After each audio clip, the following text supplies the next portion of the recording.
people talk about data sovereignty, right? Why people want to host the data. But here is something very important that I find that talking to customers here at Cisco Live that is missing.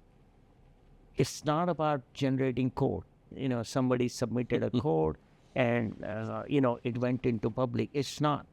Really, coding is very easy to generate now with the new tools we got with OpenAI Codex and Claude. It's very easy to generate code. We have all of these. Yeah, but these coding what tools is now, right? What is the real IP?